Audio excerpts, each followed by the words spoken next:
Thanks for joining today. I'm going to talk about some of the updates under Secure Act 2.0 that I think it's probably good to be talking with your clients about. I'm also going to spend a few minutes talking about some of the changes for plan corrections. Well, so let's start there. You know, if you work with qualified plans, you know that employers make mistakes. Mistakes happen. And the question always comes up, okay, we did something wrong. How do we correct it? Well, the good news is under the employee plans compliance resolution system with self-correction, that program has been expanded now, and there are many, many types of errors that can now be self-corrected. We did get a notice last year expanding this, and the good news in the notice was that the changes to expand self-correction are immediately available. And also these changes can be used even if the error occurred prior to Secure 2.0. So that's all good news. Now, historically, using self-correction, now remember, with self-correction, the employer can do just what that says, self-correct the mistake, rather than going to the IRS through a voluntary compliance procedure. So self-correction, you don't pay any penalties, no IRS filing. So if you can self-correct the failure, that's the way to go. Now, it used to be that self-correction for significant failures was limited to 3 years. But with Secure 305, Secure 2.0, you're now able to correct what's called an eligible inadvertent failure. And you can correct that through self-correction regardless of the type of failure or regardless of when it happened. So that 3-year rule no longer applies. So what is an eligible inadvertent failure? Well, an eligible inadvertent failure is something that occurs despite the existence of practices and procedures. So basically, an eligible inadvertent failure is any error that occurs. An EIF, though, can't be egregious. It can't relate to the diversion or misuse of plan assets, or it can't directly or indirectly relate to an abusive tax avoidance situation. So you see, this opens up many failures for self-correction that have not historically been permitted.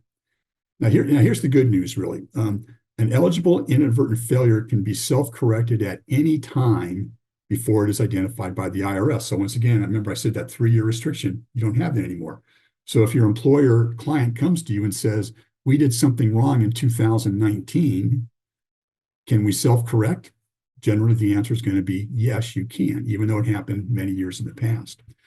But even if the IRS has identified the error, you can still self-correct if you've demonstrated a specific commitment to implement self-correction with respect to the EIF. Now, correction must be implemented within a reasonable period after you identify the error. But here again, the definition of what a reasonable period is, it's a facts and circumstances test. But the IRS has given us a safe harbor. What they say is that any error that's corrected by the last day of the 18th month following when it's identified is presumed to have been completed in a reasonable period. So if your client comes to you today and says, hey, we made a mistake in 2019, you have 18 months from today to self-correct that and still be within the reasonable period safe harbor. So once again, self-correction, much more available now. EPCRS previously permitted a plan sponsor to self-correct significant failures only if it was completed before the end of the 3-year period. As I said, now that 3-year period no longer applies. Now, the notice does list several failures that are not eligible for self-correction, where you would still have to file VCP. Now, these failures are, first of all, the failure to adopt an initial written plan document. So, if you have a client that's operating a plan, but they never got around to signing the plan document, that's something that you can't self-correct. You would have to go through VCP for that. But here's an error that I see come up on a pretty regular basis where I have a related employer. It could be a member of a controlled group. So you've got the plan sponsor in the plan, and you have a member of the controlled group, and their employees are actually making contributions to the plan. But that related employer never got around to actually adopting the original employer's plan. So is that a failure to adopt a plan? I don't think it is. What you have there is you have the fact that employees of the related employer are allowed to participate where the document excludes them. That's an operational failure that you can do a retroactive participation agreement and self-correct.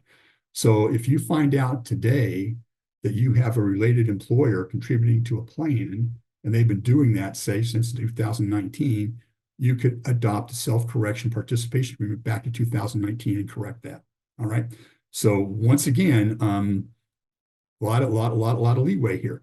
Now, I do want to add an operational failure that's being corrected by plan amendment if the benefit to any participant is less favorable than the original provision. So it's like, for example, if I'm if the retroactive amendment would be less favorable than the original terms of the plan, that's something I can't retroactively self-correct for.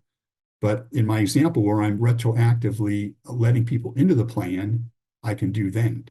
But I couldn't do it if the plan included them, and I was trying to retroactively exclude them, for example. Okay. So if the benefit is less favorable than the original provision of the plan, you can't retroactively self-correct that. You can self-correct going forward with the prospective amendment, but you wouldn't be able to do it going backwards. Now, when you come across these issues, we always say documentation of self-correction is the wise thing to do, but it's not just a wise choice, no, it's a requirement.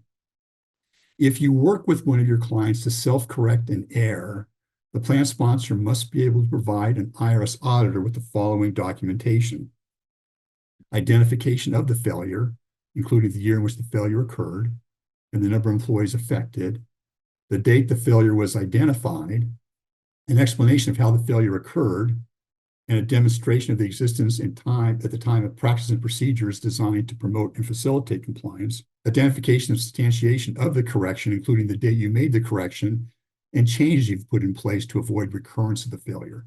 So self-correct and then document when and how you did the self-correction. Okay? So once again, when your client comes and says, we made a mistake, all is not lost, most time, I think you'll be able to self-correct that error. Now, I want to shift gears now and talk a little bit about the new automatic enrollment procedure. Now, just as background, remember that under Secure 2.0, which was passed back in December of 2022, Secure 2.0 requires that new 401k and 403b plans provide for automatic enrollment. And the automatic enrollment provisions has to be an eligible automatic contribution arrangement, an ECA. So remember, an ECA is a program that allows employees who are automatically enrolled to make a withdrawal within 90 days from the plan if they change their mind. Also, you have default investment requirements with an ECA as well. So the idea is the automatic new plans have to have auto enrollment. Now, 414A-C, which set forth the automatic enrollment provisions, did have an important exception. It grandfathered existing plans. So a plan in existence on December 29, 2022 does not have to provide auto enrollment. That plan's grandfathered.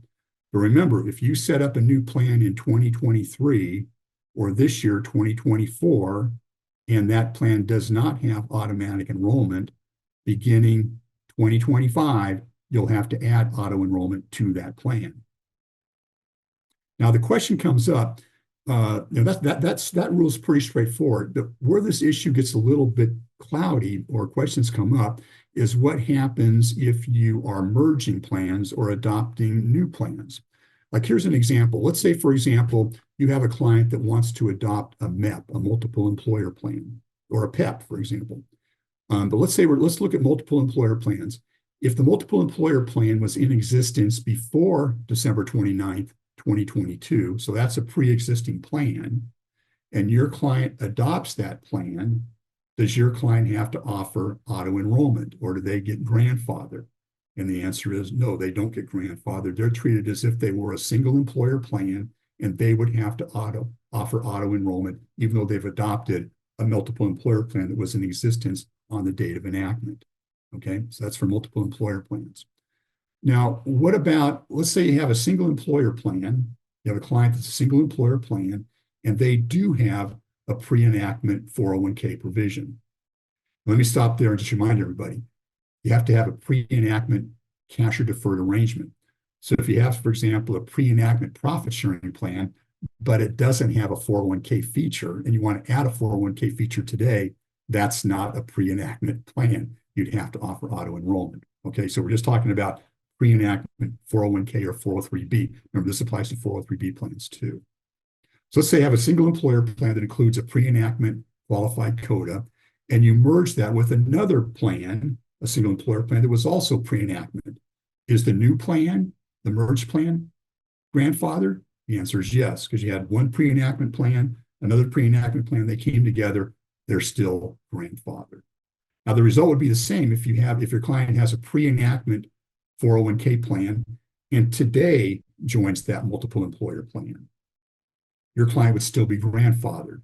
In my example before, it was a new employer adopting a multiple employer plan, would not be grandfathered. But if you have an existing plan that now adopts a multiple employer plan, they would still be grandfathered. All right. Now, here's another example that comes up from time to time. What if you have a plan that's not pre-enactment? All right, so it's not a pre-enactment plan, and it later merges with a plan that is pre-enactment. So you've got a plan that doesn't have a pre-enactment 401k. It merges with a plan that was pre-enactment. Is the resultant plan, the ongoing plan, a pre-enactment plan? The answer is no. That ongoing plan would typically lose its pre-enactment grandfather status. Now, the exception, though, is if that merger takes place as part of a merger or acquisition at the employer level that's covered by the transition rule for coverage under Code Section 410B 6C. Remember, that's a special rule for coverage that says if you have a merger or a transaction that involves a change in the control group status, you don't have to test for coverage until the end of the following plan year. All right, so you get about a almost 2-year grace period on that. So if it's that type of transaction, then the ongoing plan would be grandfathered. But whenever you merge plans, consider whether or not that's going to have an impact on auto enrollment going forward. Now, here's a situation that I just dealt with the other day where I have a pre-enactment 401k plan. They're going to spin off part of the plan to a new plan. Will the new plan be considered grandfathered, or will it have to offer auto enrollment? And the answer is no, it's grandfathered. It's spinning off out of a pre-enactment plan. It would still be grandfathered. Okay. So once again, the point I want to make here is just keep in mind whenever you're dealing with plans that are merging, spinning off, how does that affect the auto enrollment provisions? And do you have a new plan now that's subject to the auto enrollment, or is it going to be grandfathered? Okay. All right. Let's shift gears now again. I want to talk about this new provision under Secure Act 2.0 that gives employees the ability to designate money the employer is contributing to the plan, whether the employer contribution is a match or a non-elective profit-sharing contribution. Under this provision, the employee can designate that employer contribution as Roth money. As you know, employees have always been able to designate employee elective deferrals as Roth contributions. So this provision is looking at employer money coming in and giving the employees the ability to designate those dollars as Roth. All right, and this is effective right now. Now, if the employee designates a matching contribution or a non-elective employer contribution as Roth, in which taxable year does the employee pick that money up as taxable income? Because remember, that's the whole idea behind Roth is I'm electing to pay tax on those dollars today. I won't have to pay tax when I take the money out on either the contribution or the earnings on that contribution. So if I designate dollars contributed by the employer as Roth, when do I pick that up as income? So you pick that up as income in the taxable year in which the contribution is allocated to the account. And that's the case even if the match or the non-elective contribution is deemed to have been made on the last day of the prior taxable year. Because remember now, let's say the tax year ends 12/31/2023. Now the employer on March 15th makes an employer contribution. March 15, 2024 makes an employer contribution that's allocated or deemed to have been made 12/31/2023. So deductible, as long as you make the contribution for the due date for your tax return, you can deduct it for the prior taxable year, right? So I'm making a contribution. I'm the employer. I'm making the contribution on March 15, 2024. It's, I don't want to say allocated, but it's deemed as if made on 12/31/2023. When does the employee pick that up as income? The employee picks it up as income in 2024 because that's the day the money went in. Okay. So it's not necessarily picked up by the employee during the year in which it's deemed to have been made. It's picked up as taxable income in the year in which it's actually been made. Okay. Now, can an employee designate a match or a non-elective contribution as Roth if the employee is not fully vested in that type of contribution at the time the contribution is allocated to the employee's account? And the answer, if you think this through, is no. All right, we can't have a situation where the employer is making a contribution to the employee's account, participant's account, but it's not 100% vested, and then the employee somehow is electing to be taxed on it. You know, it's what happens to their forfeiture down the road. So the idea is the employee can't designate employer money as Roth unless the employee is 100% vested in either the match account, if that's what we're designating, or the non-elective employer contribution, if that's what I'm designating. Okay? And I think that makes sense. Now, that does lead, though, to a question. What if my highly compensated employees are fully vested, but my non-highly compensated employees aren't? So as a result, only my highly compensated employees can make Roth elections. My nons can't. Is that somehow a discrimination issue? The answer is no. The IRS answered that's not going to be a discrimination problem, so don't worry about that. Okay. What about now? Okay, now this money's going into the plan from the employer. Now just forget this Roth idea. I think we all understand that if the employer makes contributions to the plan, that's not picked up as wages by the employee. You know, that never hits the employee's W-2, right? So it's not subject to income tax withholding. It's an employer contribution. It's an employer contribution. It's not subject to income tax withholding, and it doesn't hit the W-2. And that doesn't matter whether the definition of compensation under your plan is W-2 or wages for income tax withholding 3401A, right? So forget this Roth stuff for a minute and just think about, okay, if the employer makes a contribution, that's not picked up as taxable income by the employee. You know, that's the beauty of qualified plans. The employer gets a current deduction, but the employee doesn't have to recognize income today. All right. Now, the same rule applies if the employee designates that employer contribution as Roth. It's still an employer contribution, so it never hits the W-2 for the employee. I'll talk a little bit later how it gets reported, but it doesn't hit the W-2. It's not considered income for income tax withholding or wages for income tax withholding. And that's the same whether it's a Roth contribution, a match contribution or a non-elective contribution. Now, what that does mean, though, is that the employee may want to increase his or her income tax withholding elections because all of a sudden I know I'm going to have taxable income as a result, if I make the Roth election, as a result of the employer contributions. My tax bill is going to go up. If I'm under withheld, I'm going to owe some penalties for underpayment. Okay, so it doesn't hit my W-2, but if I'm going to designate part of the employer contribution as Roth, I may want to consider changing my withholding elections. Make sense? Same rule applies for FICA or FUTA. You know, same thing, it's an employer contribution. It doesn't count as wages for FICA or FUTA on the employee's behalf. Now, the point I want to make here is I keep saying none of this hits the W-2. And that's because I want to stress that when people have talked about this provision, the ability to designate employer contributions as Roth, I think some practitioners have said, well, whoa, you've got to wait till the payroll company can set that up. Well, I want to emphasize the payroll provider has nothing to do with this. This is going to be between the employer and the record keeper. So the 401k record keeper's got to get set up to do this, but because nothing hits the W-2, it's not going to involve the payroll company one bit, okay? So this should be simplifiable. This should be something that record keepers should be able to set up later this year. All right. Now let's talk about how this stuff gets reported. All right. So I mentioned it doesn't the W-2, but if I'm an employee and I designate part of the employer contribution to be Roth, what has to happen then at the end of the year? The record keeper would report that out as on a 1099-R.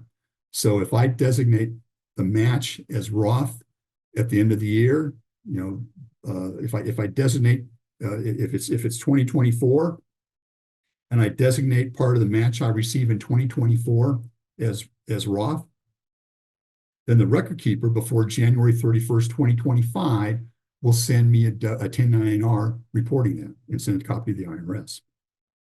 Now let me go back to my example. Let's say the plan year is 12/31/2024. The employer makes a profit sharing contribution March 15th, 2025 that they deduct for the 2024 plan year. But since the contribution was made in 2025, well, let's say the employer's on extension. They don't make that profit sharing contribution sometime in June or July, long after I've filed my 2024 individual return. Well, remember the 1099-R would report the income as income in 2025, even though it's attributable to the 2024 plan year. It was made in 2025, so the 1099-R reporting it would come to me sometime in January of 26. All right, but that's how this money gets reported. So remember, keep in mind, for tax reporting purposes, it's still an employer contribution. If I make a Roth election, and I have to make the election before the dollars are allocated. So if the match is being made on a payroll period, I have to make my Roth election before the match goes in. All right, so I would make it, I would say I'd make it today, effective for match contributions on or after April 1st type thing, okay? If it's an employer contribution, I have to make it before the employer contribution goes in, all right? And then that gets reported on the 1099-R. I mentioned, if the plan uses a safe harbor definition of compensation, whether it's 3401 wages or whether it's W-2 compensation, it doesn't matter. None of this gets picked up as wages for either purposes of the definition of compensation under the plan. Okay. Now, is the plan required to offer this? And the answer is no, this is optional. So now when you talk to your clients about Roth, keep in mind now there's three types of Roth contributions. There's Roth elective deferrals that the employee makes, and now there's Roth matching or Roth non-elective that the employer makes. And the employer can choose to offer one, all, or none. Like, for example, the plan may allow for Roth 401k contributions, but it doesn't have to then also offer the employer match or employer non-elective Roth. Or vice versa, it could offer the employer side, but not the employee side. Okay, so it's optional. You can offer one, all, or none. Okay, all right. Enough of that. Let's talk about another provision now that's come up with some questions a little bit. And this is an exception to the distribution rules, the tax on distributions for plans with individuals who have a terminal illness. So Secure 2.0 added a new exception to the 10% penalty for early distribution. So remember, if I take a distribution prior to age 59 and a half, I generally owe a 10% federal penalty for early distribution. And depending on what state you live in, there may be a state penalty as well. All right. Now, this amendment applies to terminally ill individual distributions made after the date of enactment, 12/29/2022. So those are not subject to 10% penalty. But now we can find out a little bit more what this means. So first of all, what is a terminally ill distribution? A terminally ill distribution means any distribution from a qualified plan to an employee who is terminally ill that is made on or after the date on which the employee has been certified by a physician as having a terminal illness. So I have a certification, I take a distribution, I can claim an exemption from the 10% penalty tax. What type of plans are eligible to permit terminally ill individual distributions? 401A plans, that would include a 401k plan, 403B plans, or IRAs can allow this. Who is a terminally ill individual for the purpose of the exception? A terminally ill individual means an individual who has been certified by a physician as having an illness or physical condition that can reasonably be expected to result in death 84 months or less after the date of certification. So the key point here is that I need a physician certification in order to be considered terminally ill. May the certification be made after the employee receives the distribution? No. I have to have the certification before I take the distribution from the plan. So if I took a distribution and then I later get a certification and I want to claim exemption for the penalty, that won't work. Are plans required to offer this? No, it's optional to permit. But to the extent that a plan does not permit these distributions, the employee is still permitted to treat an otherwise permissible in-service distribution as a terminally ill individual distribution. Like here's an example. Let's say, for example, I'm not eligible for, well, let me go back here. So real quick, do terminally ill individual distribution qualified plans meet the distribution requirements of 401k? No. So the point here is that we're not creating a new in-service distribution provision.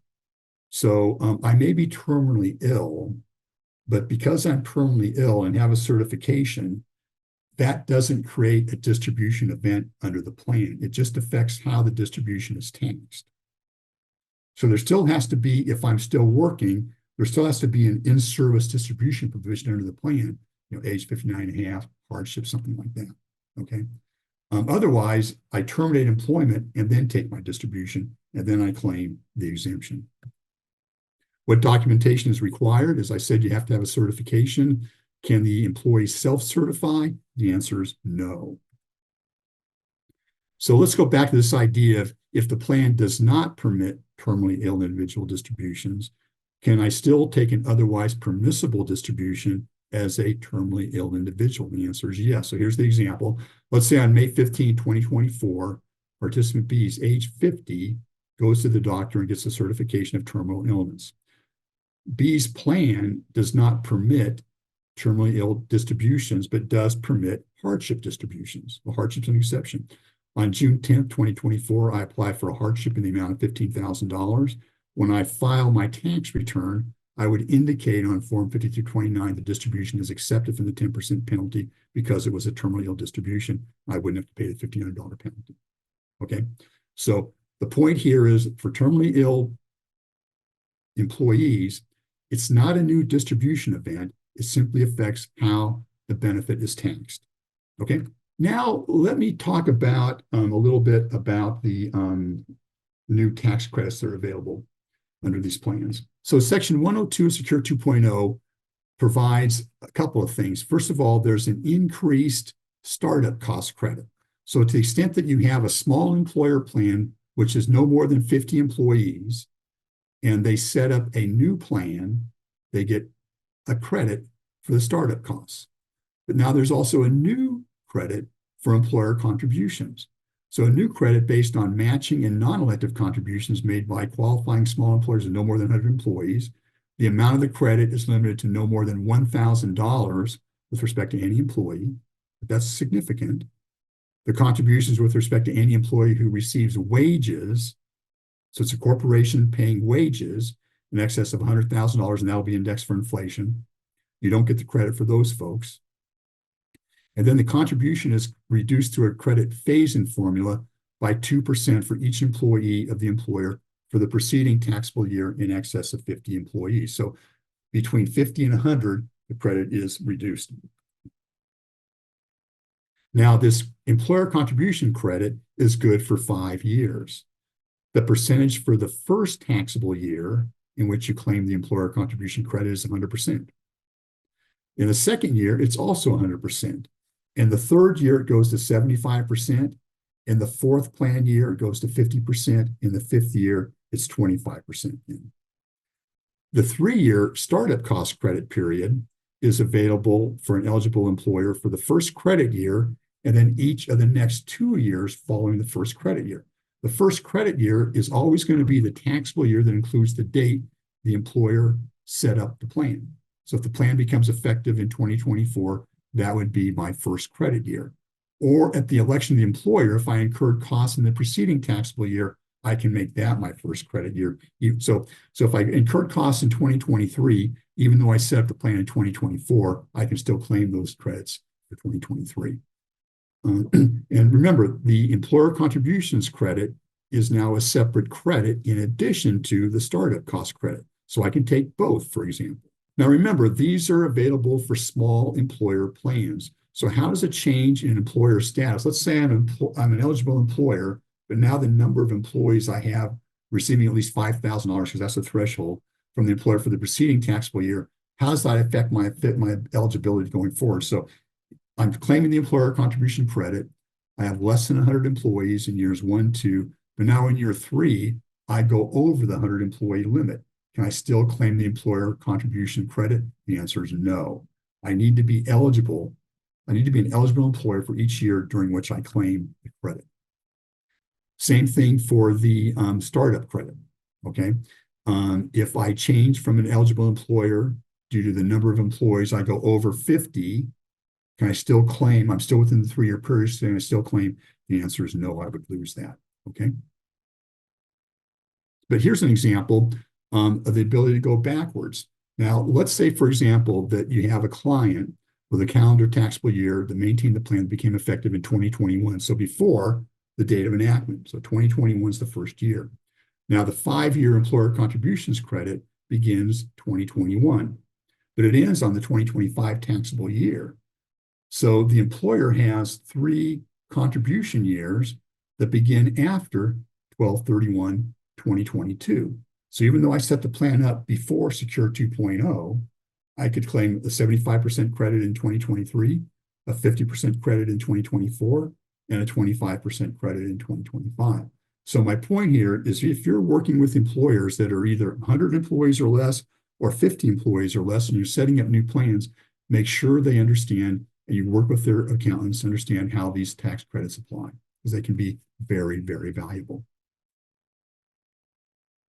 Now, I mentioned earlier that if I have an employee who makes $100,000 or more, I don't get a credit with respect to that employee.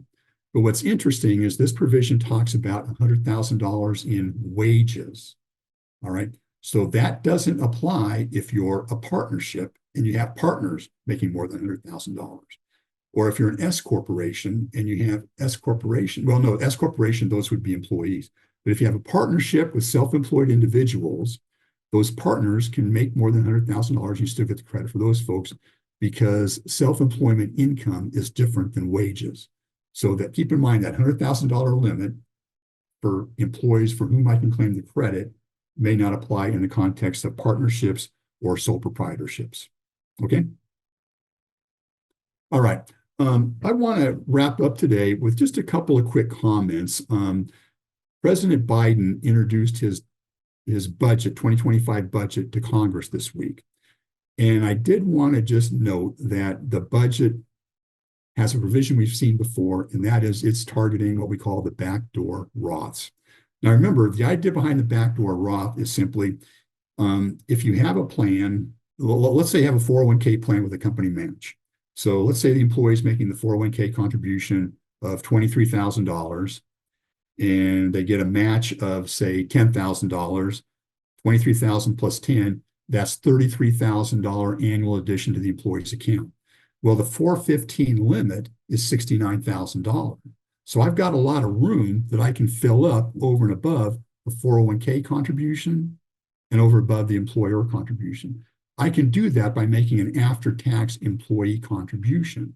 So I make an after-tax employee contribution, and then if I immediately convert that to Roth, the reason why I'm immediately converting is because if I make it right after I make the contribution, there's no gain in the account that I have to pay tax on. So I make the employee after-tax contribution, I convert to Roth, and what that means then is I can take that money out later. I don't pay tax on the earnings attributable to it.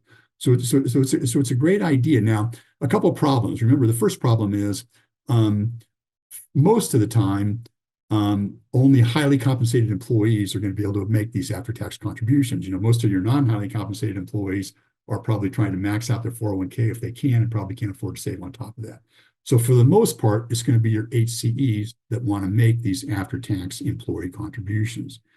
After-tax employee contributions are taxed under the same, tested for non-discrimination under the ACP test. That's the test that applies to employer matches. So if you've got a plan that's easily passing the ACP match test, that might be a candidate for backdoor Roth in after-tax employee contributions. But if you're not passing the ACP test, it's not going to work. If you're a safe harbor plan and not testing, it may not work.